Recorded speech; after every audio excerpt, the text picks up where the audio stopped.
Boa noite, amada igreja do Senhor. Vocês estão com frio? Se estiver com frio, pede para o diácono Adriano desligar um ar, tá? Mas eu quero vocês vivos, gente, não é para ficar congelado aí não. Amém? Glória a Deus, eu estou muito feliz de nós estarmos mais uma vez na presença do Senhor. E eu tenho certeza que Ele vai falar com cada um de nós. Ele já está falando, Ele já está se manifestando. Mas através da palavra dEle nessa noite, algo poderoso vai acontecer na minha vida e na sua vida. Quantos creem podem dizer amém? Aleluia, glória a Deus. Então eu quero convidar você a orar. Feche os teus olhos neste momento.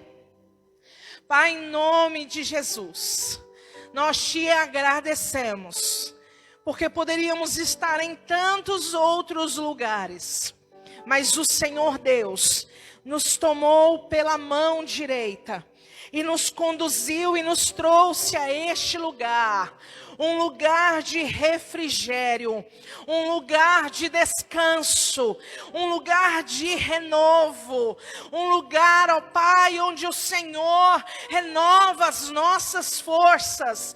E a Tua palavra, ela é luz para o nosso caminho, ela é lâmpada para os nossos pés. Não nos deixa vacilar, não nos deixa tropeçar. A Tua palavra, Senhor meu Deus, é o alimento que precisamos para permanecermos fortificados no dia mau.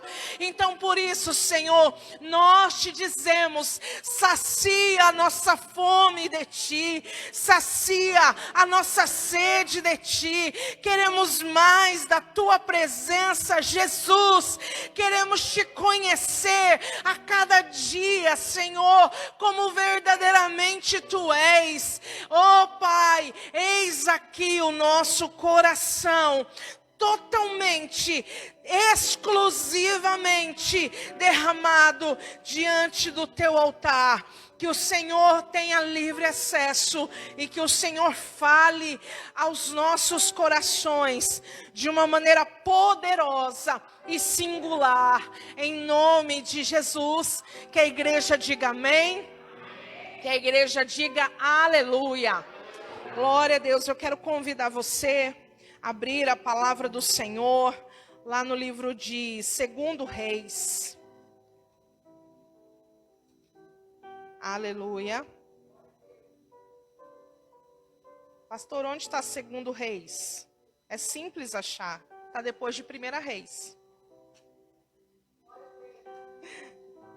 Se você achou o primeiro, você acha o segundo. Capítulo 18. Amém? Antes de nós lermos essa palavra, eu quero recordar com você coisas que o Senhor vem falando conosco ao longo desse tempo. Amém? O Senhor Deus vem conduzindo a sua igreja debaixo de uma nuvem, debaixo de uma direção, e Ele tem nos falado coisas extraordinárias. Ele nos falou que esse ano o nível de guerra espiritual que estaríamos entrando seria um nível de guerra diferenciado. Seria uma guerra espiritual de alto nível. Seria uma guerra espiritual contra principados. Quem se lembra disso? Glória a Deus, aleluia. E o mais maravilhoso é que Ele também disse que nesta guerra nós não teríamos que pelejar, porque Ele, o Senhor, entraria nessa guerra, estaria nessa peleja, e Ele iria adiante de nós, desbaratando os exércitos, fazendo cair por terra todo o inimigo que se levantasse contra nós. Amém? Aleluia! Então nós temos da parte de Deus esta promessa poderosa. Diga assim comigo: eu tenho da parte de Deus esta promessa que é poderosa. Amém? Glória a Deus. Aí você imagina que o inimigo, como será que ele vai estar diante dessa promessa? Como será que o inimigo vai se comportar diante dessa promessa? Você acha que ele vai ficar acuado? Você acha que ele vai ficar pensando assim, ai, então eu nem vou. Não, gente, o inimigo, aí é que ele se levanta. Quando o inimigo ouve uma promessa da parte de Deus para o seu povo, uma promessa como essa, é aí que ele vai se levantar. É aí que ele vai contra-atacar. É aí que ele vai querer fazer com que essa promessa nas nossas vidas caia por terra. E o que nós precisamos compreender é que nós estamos entrando nesse período de contra-ataque do inimigo. E nós precisamos nos alertarmos para essa realidade, para que o inimigo não tenha êxito nos seus propósitos. Amém? Então vamos ler comigo o texto de 2 Reis, capítulo 18, a partir do versículo 13. Acompanhe comigo a leitura da palavra de Deus, que vai dizer assim: no 14º ano do rei Ezequias, subiu Senaqueribe, rei da Síria, contra todas as cidades fortificadas de Judá e as conquistou. Então Ezequias, rei de Judá, enviou esta mensagem ao rei da Síria, em Laques: rei, pare de atacar-me, e tudo o que exigires de mim pagarei. O rei da Síria impôs a Ezequias, rei de Judá, 300 talentos de prata e 30 talentos de ouro. Assim deu Ezequias toda a prata que se achou no templo do Senhor e nos tesouros do palácio do rei.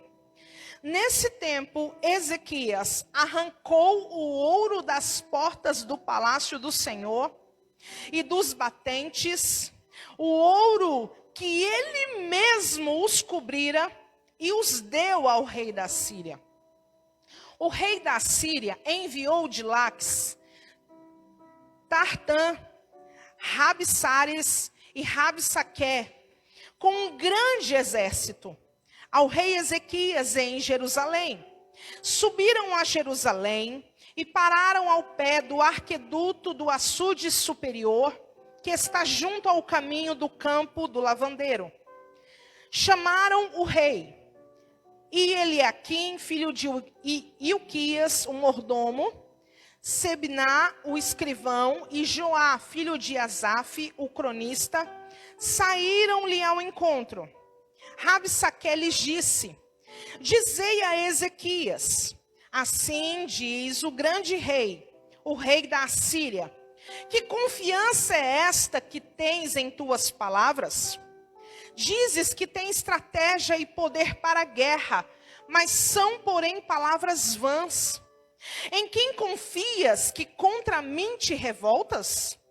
Confias neste bordão de cana quebrada que é o Egito, no qual, se alguém se encostar, lhe perfurará a mão e a ti transpassará? Assim é Faraó, rei do Egito, para com todos os que nele confiam. Se, porém, me disseres: no Senhor nosso Deus confiamos, não é este aquele cujos santuários e cujos altares Ezequias tirou, dizendo a Judá e a Jerusalém: perante este altar adorareis em Jerusalém? Ora, aceita um desafio de meu senhor, o rei da Síria. Darei a ti 2.000 cavalos, se puderes dar cavaleiros para eles. Como poderias derrotar um só oficial dos menores servos de meu senhor, quando estás confiando no Egito por causa dos carros e cavaleiros? Além do mais, subi eu sem o Senhor contra este lugar para o destruir? Foi o Senhor que me disse: sobe contra esta terra e a destrói.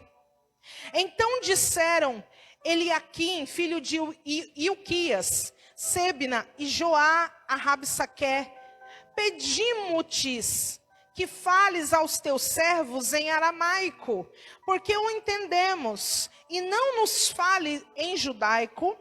aos ouvidos do povo que está em cima do muro.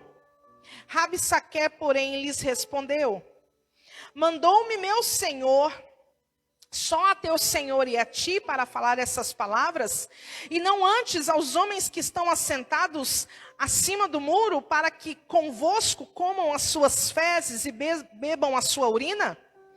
Então Rabsaque se pôs em pé e clamou em alta voz em judaico: ouvi a palavra do grande rei, o rei da Assíria. Assim diz o rei: não vos engane, Ezequias, ele não vos poderá livrar da minha mão. Tampouco vos faça, Ezequias, confiar no Senhor, dizendo: certamente nos livrará o Senhor, e esta cidade não será entregue nas mãos do rei da Síria. Vamos ler somente até aí. Diga assim comigo: misericórdia. Você conseguiu compreender o tamanho deste contra-ataque? Se você não conseguiu compreender, eu quero explanar para você, para que você tenha total compreensão do que nós acabamos de ler. Para quem não leu a Bíblia hoje, já foi bom, você já leu. Bastante versículo, glória a Deus. Vamos às apresentações. Nós temos aqui 2 reis. Diga assim comigo: 2 reis. Isso. O primeiro rei que nós temos aqui é o rei Senaqueribe. E quem é ele? É o rei da Síria. Um rei de um poderoso e forte exército. Um rei que era temido entre os povos. E ele não era temido somente por causa do seu exército, mas por causa da sua crueldade para com os povos que ele conquistava. Para você ter uma ideia, quando ele encontrava um soldado do exército inimigo pela frente, ele não tinha apenas o prazer de matar, mas antes de matar, ele furava os seus olhos, ele arrancava os seus membros, para que aquele inimigo morresse à míngua. Aqueles que ele conseguia trazer para suas terras, ele arrancava as orelhas, o nariz e cortava os lábios e colocava para fazer trabalhos escravos. As mulheres grávidas que ele encontrava, que era dos povos inimigos, ele cortava a barriga ao fio da espada para matar a mãe e o filho juntos. Então ele era um rei altamente cruel e sanguinário. Então isso significa que provavelmente alguém não iria se meter com ele, sim ou não? É muito provável que as pessoas iriam achar muito mais conveniente se submeter e se subjugar àquilo que ele impunha. E ele, como esse poderoso rei, ele impunha altos valores de impostos que as cidades ao redor deveriam pagar para ele. Mas vamos conhecer quem é o rei Ezequias. Esse rei que ousou se rebelar contra Senaqueribe. Quem é o rei Ezequias? Vamos ler comigo a partir do versículo 3, no capítulo 18 aí mesmo. Vamos conhecer o rei Ezequias. Fez o que era reto aos olhos do Senhor, conforme tudo o que fizera Davi, o seu pai. Olha o que o rei Ezequias fez. Removeu os altares idólatras, quebrou as colunas sagradas, derrubou os postes sagrados, despedaçou a serpente de bronze que Moisés fizera, pois até aquele dia os filhos de Israel queimavam incenso e lhes chamaram Neustã. Versículo 5, Ezequias confiou no Senhor, o Deus de Israel, de maneira que depois dele não houve rei semelhante entre todos os reis de Judá, entre todos os que foram antes dele. Ele se aproximou do Senhor e não deixou de segui-lo. obedeceu aos mandamentos que o Senhor tinha dado a Moisés. Olha o versículo 7. O Senhor foi com ele, por onde quer que ele fosse, prosperava. Rebelou-se contra o rei da Assíria e não o serviu. Vamos ler somente até aí. Então nós podemos compreender, conhecendo agora o rei Ezequias, que ele era um rei que estava fazendo tudo certo. Amém? Glória a Deus. Ele não apenas fez aquilo que era certo, mas ele decidiu acabar com a idolatria, que era aquilo que mais ofendia o Senhor, que era aquilo que mais suscitava a ira do Senhor contra o seu povo. Ele pensou, vamos acabar com tudo isso, vamos servir e adorar somente o Senhor Deus, digno de honra, digno de glória, digno de louvor e adoração. E o povo o seguiu, e por conta disso a palavra de Deus está nos dizendo que ele prosperava em tudo que ele fazia. Então ele vai pensar, por que eu tenho que ter negócio com Senaqueribe, se quem me sustenta é o meu Deus? Eu confio nele.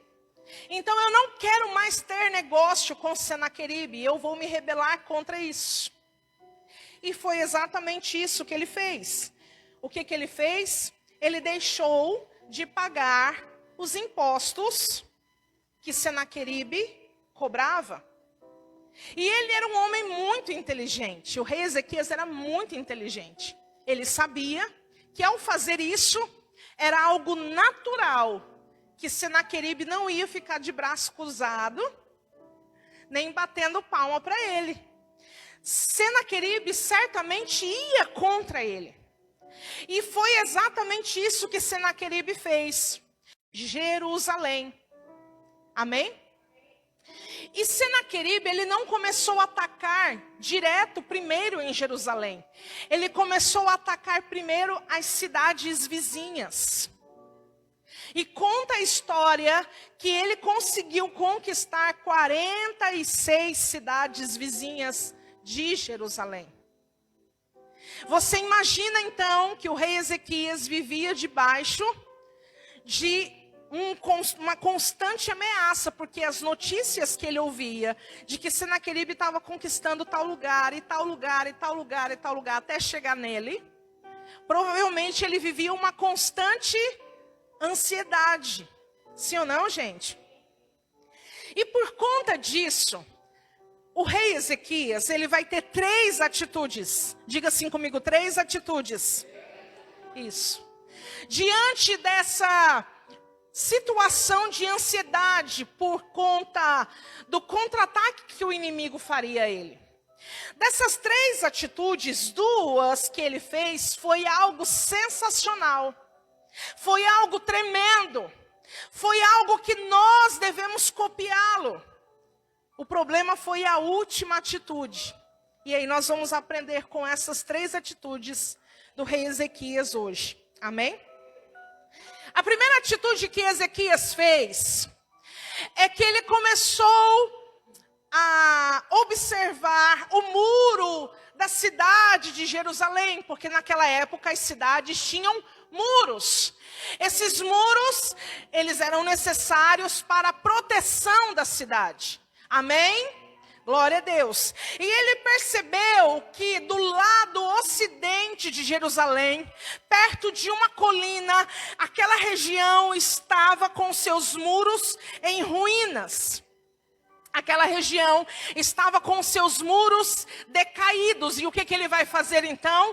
Precisamos fortificar aquela parte de Jerusalém, para que o inimigo não encontre naquele lugar uma brecha, e ele possa, através daquela brecha, ter acesso facilmente à nossa cidade. E foi o que ele começou a fazer. Amém? O que isso significa em relação à minha vida e à sua vida? Que nós não precisamos ficar esperando o inimigo chegar para que a gente feche as portas para ele. Você já ouviu um ditado muito comum que fala assim, que brasileiro só fecha a porta depois de roubado? Vocês estão congelados aí, gente? Tem um ditado que diz que brasileiro só fecha a porta depois de roubado. Não é assim?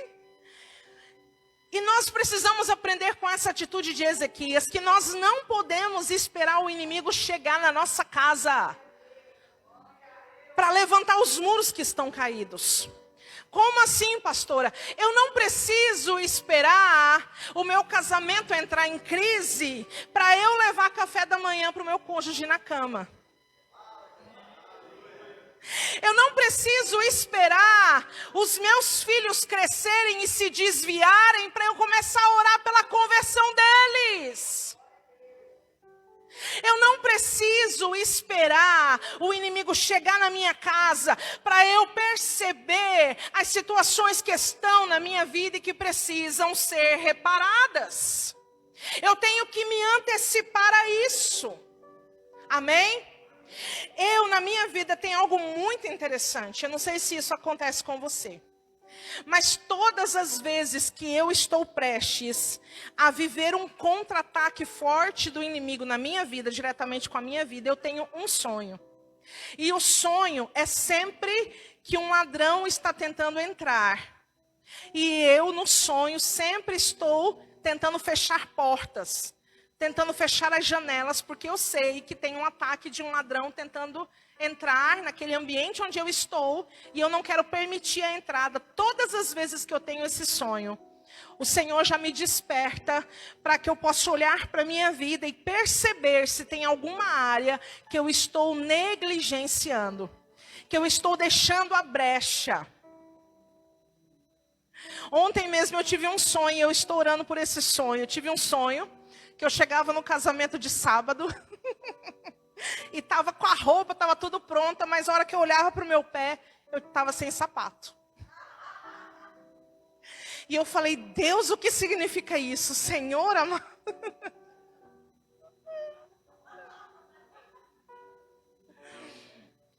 Então, amados, nós precisamos aprender com o rei Ezequias que a gente não pode esperar o inimigo se apresentar para a gente reparar as brechas. Não.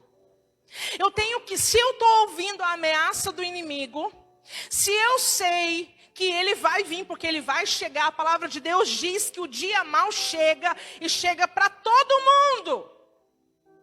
Se eu sei que isso é uma realidade, por que que eu vou ficar dormindo no ponto?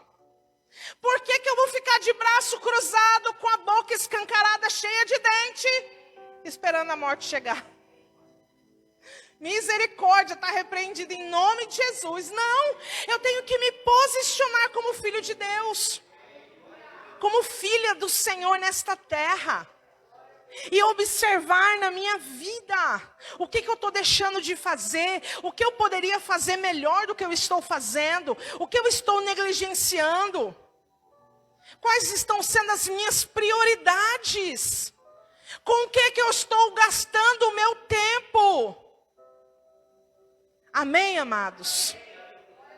Repare os muros de Jerusalém antes que o inimigo chegue. A segunda atitude que Ezequias teve, está lá em 2 Crônicas 32:30. Eu não vou ler não, eu só vou citar o que ele fez. 2 Crônicas 32:30. A Bíblia diz que ele teve uma ideia sensacional. O que ele fez? Jerusalém é abastecida por uma fonte chamada Gion. E era muito comum, naquela época, a estratégia dos reis, quando eles queriam destruir uma cidade, a primeira coisa que eles faziam era cercar uma cidade e bloquear a fonte de água daquela cidade. Porque dessa forma o povo não podia sair para buscar água, porque ao sair para buscar água, eles seriam mortos. Então era uma estratégia muito comum bloquear a fonte de água e cercar a cidade, porque uma hora o povo ia ter sede. Entende? E o rei Ezequias, antes disso acontecer, o que ele faz? Ele constrói um túnel que pegava lá da fonte. Por isso que nós lemos aqui, ó, no versículo 17, que eles subiram a Jerusalém e pararam ao pé do arqueduto do açude superior que está junto ao caminho do campo do lavandeiro. O que ele fez? Ele construiu um acesso à fonte de água que vinha por debaixo da cidade. E desse jeito a cidade não ficaria desabastecida de água. Sabe o que eu aprendo com isso? A palavra de Deus diz lá em Jeremias, no capítulo 2, no versículo 13, diz assim: que duas coisas o povo do Senhor fez que aborreceu demais ao Senhor. Uma é que eles abandonaram o manancial de águas vivas. Uma dessas duas coisas, né? Então, amado, sabe o que eu aprendo com isso? Que eu também não preciso esperar o inimigo chegar para eu começar a buscar Deus. Eu não tenho que esperar a doença chegar para eu começar a clamar por saúde, não. Sabe o que eu aprendi nesses dias do Covid? Eu colocava a mão sobre o meu peito e eu falava: Deus, eu sei que tem saúde no céu. E eu quero clamar para que a saúde que vem do alto chegue no meu corpo físico. A tua palavra diz que as árvores, as folhas da árvore da vida é a cura para as nações. Então ministra, Senhor, a saúde do céu no meu corpo físico. Então eu não preciso esperar o dia mau acontecer para começar a buscar a fonte de água viva que é o Senhor. Eu tenho que fazer isso muito antes. Você já teve experiência na sua vida que você percebe que quando você entra na situação ruim, o que te sustenta naquela situação foi o que você buscou de Deus antes? Presta atenção. Você não precisa esperar o dia mau chegar para você começar a buscar a fonte de águas vivas. Busca hoje, busca agora, busca depressa. Não fique esperando, não. Porque o que a gente percebe é que muito crente faz isso o tempo inteiro. Vai orar pelas finanças a hora que está devendo até o agiota. Vai orar pelo casamento a hora que já está a ponto de separar. Aí que vai pegar na mão da mulher e falar: vamos orar junto, pelo amor de Deus. Não, gente. É todo dia ajoelha na cama e orar e clamar. Amém? Nós precisamos ser mais espertos do que o inimigo, porque a promessa já existe. A gente só precisa tomar posse dela. Glória a Deus. E a terceira atitude que Ezequias teve, e aí essa a gente não pode copiar. Ele tentou dar um jeitinho na situação. A hora que ele começou a ouvir dizer que todas as cidades fortificadas de Judá estavam sendo conquistadas por Senaqueribe, olha o que ele fez, versículo 14. Então Ezequias, rei de Judá, enviou esta mensagem ao rei da Assíria em Laques: eu errei. Me perdoa, inimigo. Pare de me atacar. Tudo que você exige de mim, eu vou te pagar. Querendo negociar com o inimigo, gente.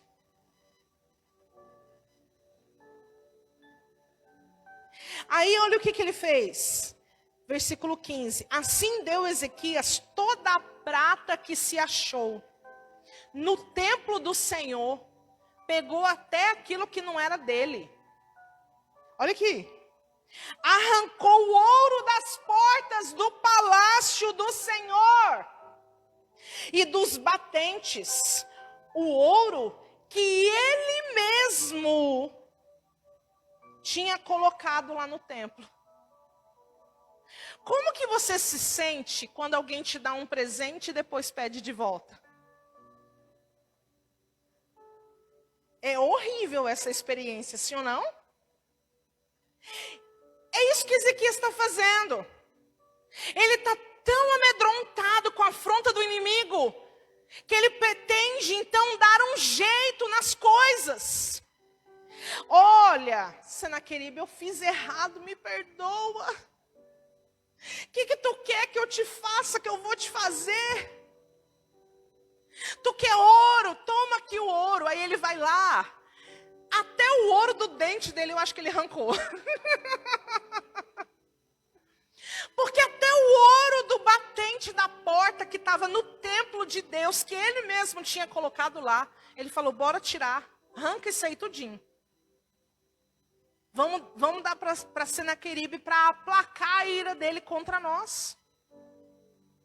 Amados, diante das ameaças do inimigo, a gente não tem que ficar dando jeitinho. A gente não tem que ficar tentando negociar com ele. A gente não tem que ficar tentando manipular uma situação para a gente não sair perdendo. Porque vai dar ruim. E foi o que aconteceu com Ezequias.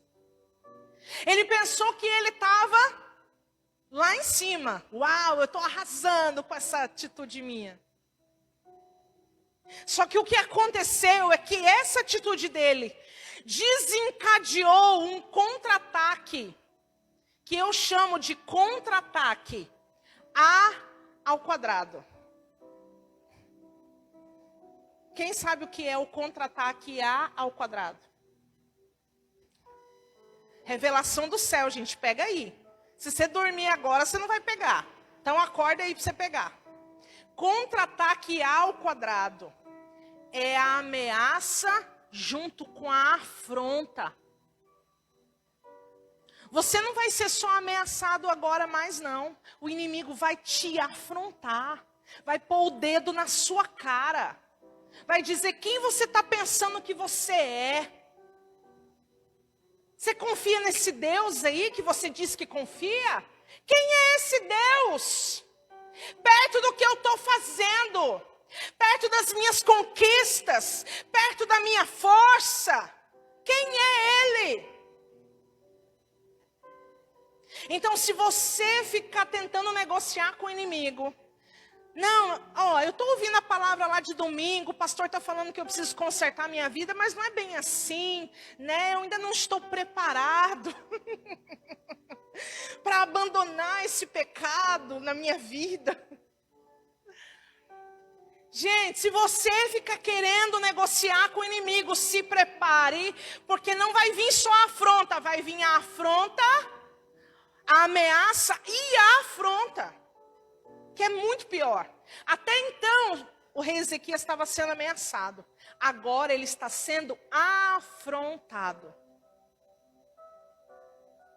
Diga assim comigo, misericórdia. E foi o que Senaqueribe fez. E a afronta, gente, foi tão grande, tão grande. Olha o que acontece no versículo 26 ao 30, a gente não vai ler não, eu só vou citar para vocês. O camarada que está afrontando lá, eles falam assim para ele, não fala em judaico não, que é a língua do povo. Fala em aramaico, que só a gente vai entender a afronta. Sabe aquela situação na sua vida que você quer que... fala baixo. Eu não quero que ninguém saiba.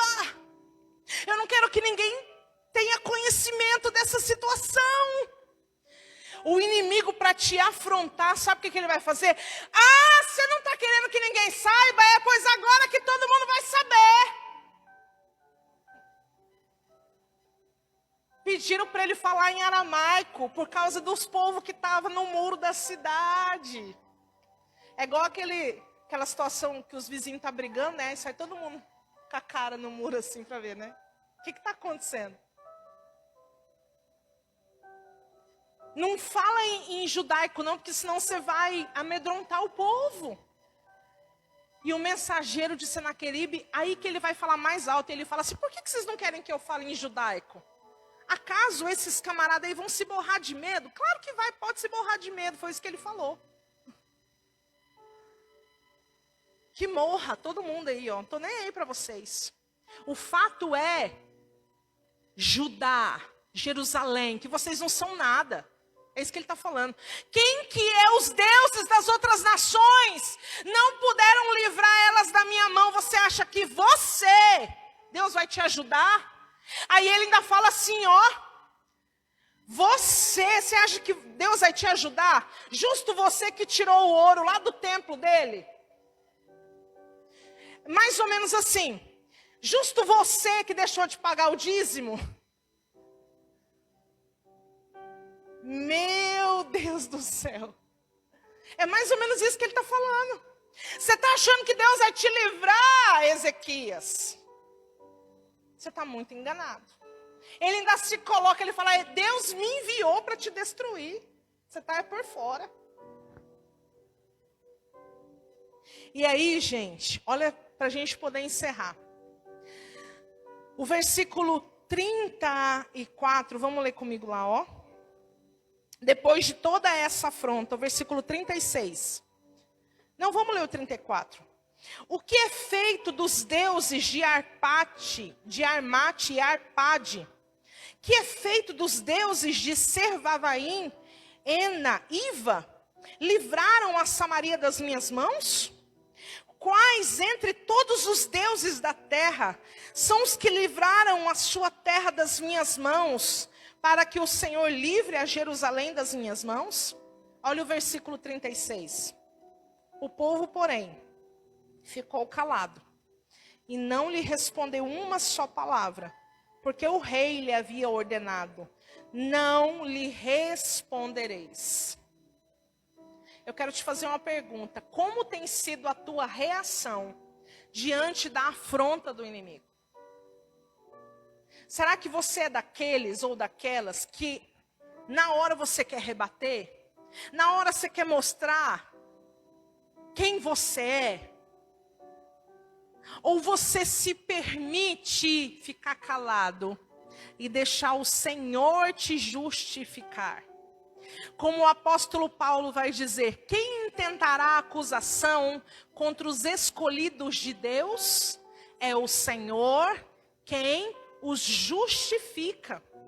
Aí você lê na palavra de Deus, lá em Provérbios, no capítulo 26, no versículo 4, dizendo assim, ó: não dá palavra, não dá resposta ao insensato, porque se você der resposta ao insensato, semelhante a ele você será.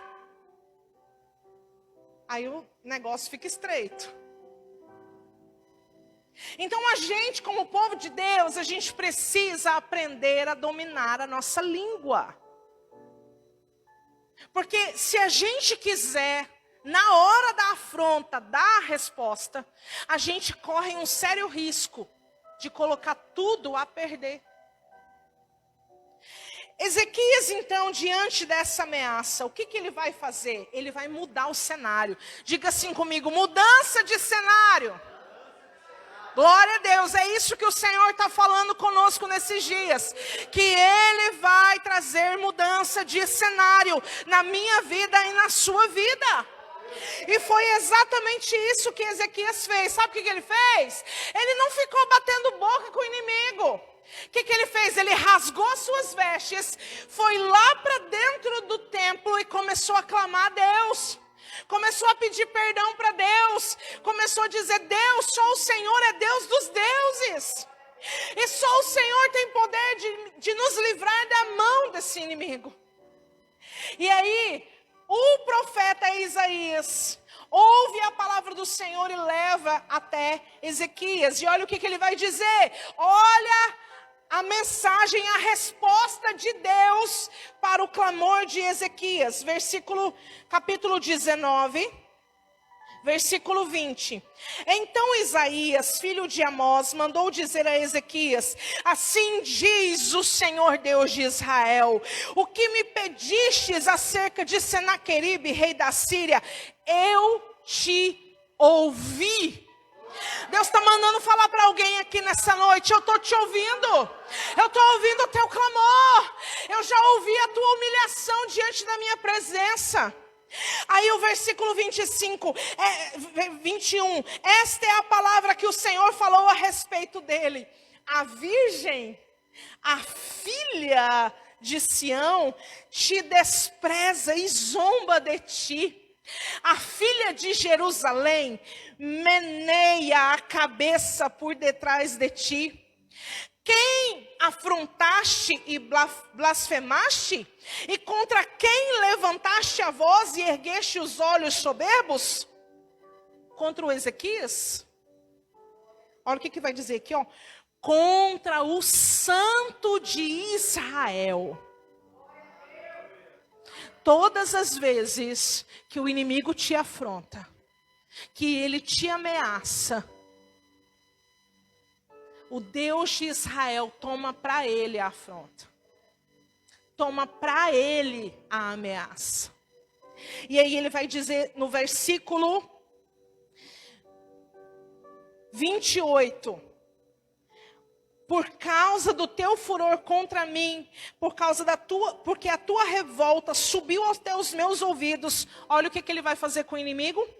Porei o meu anzol no teu nariz e um freio na tua boca, e te farei voltar pelo caminho de onde vieste, e isto te será por sinal. Aleluia!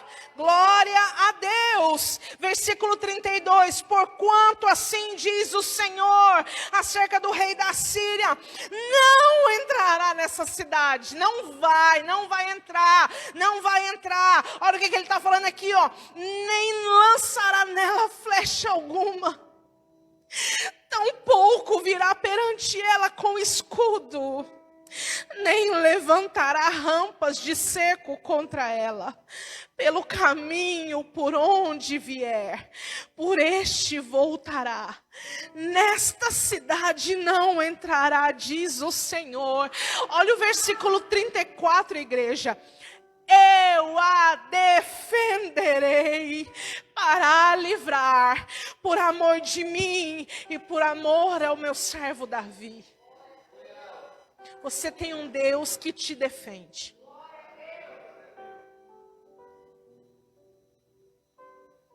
Sabe o que aconteceu? Naquela mesma noite. O povo não precisou guerrear. Naquela mesma noite, o Senhor mandou um anjo lá no acampamento dos assírios, que exterminou 185 mil homens. Quando o rei Senaqueribe levantou, ele viu um mar de cadáver na frente dele.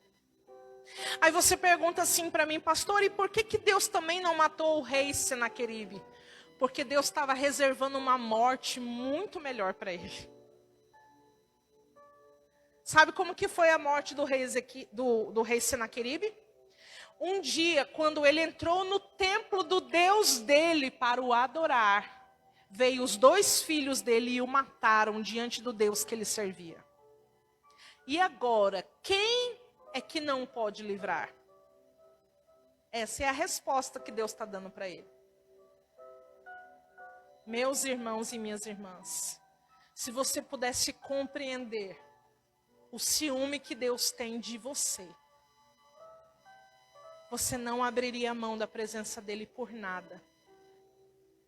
Deus tem ciúme de você e ele te defende diante das afrontas do inimigo. Essa afronta não é para você. Essa afronta chegou aos ouvidos do Deus de Israel, do Deus que pagou o preço de sangue pela tua vida. Você é dele, propriedade exclusiva do Senhor. Aqui, nessa propriedade, inimigo nenhum entra. Glória a Deus. Aleluia. E Deus faz cumprir todas as suas promessas. Eu quero que você saia daqui nessa noite crendo nisso. Que o Deus que te prometeu é fiel e justo para cumprir. Amém? Glória a Deus. Vamos ficar de pé. Nós vamos orar. Aleluia. Fecha os teus olhos por um momento. Coloca a mão sobre o seu coração. E permita ao Senhor ministrar algo poderoso no seu coração. Através desse louvor, ouça o que Deus vai falar com você hoje. Aleluia. Se humilhe diante dele. Ouve, Senhor, as palavras de afronta. Escuta, ó Deus, o que diz o inimigo contra mim. Se levanta para intimidar, dizendo que o Senhor não me livrará.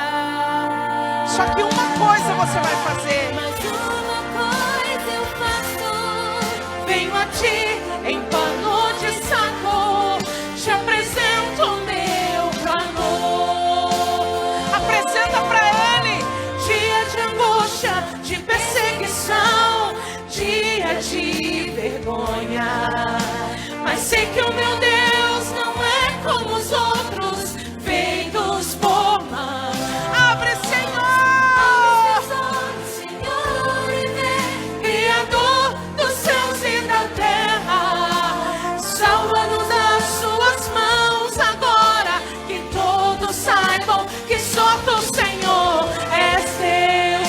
Todo mundo vai saber. Oh, aleluia. O inimigo quer que você seja envergonhado diante de todos. Mas o que Deus vai fazer é maior. Ele vai te dar dupla honra. Ele vai te dar dupla honra na frente de todos. Dos céus e da terra, salva-nos das suas mãos agora, que todos saibam que só tu, Senhor, és Deus. Oh, glória! Aleluia, aleluia!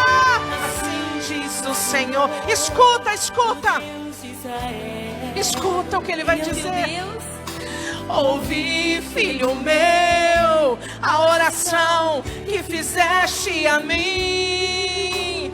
Eu repreenderei tua vida e te salvarei por amor de mim. E acerca do inimigo,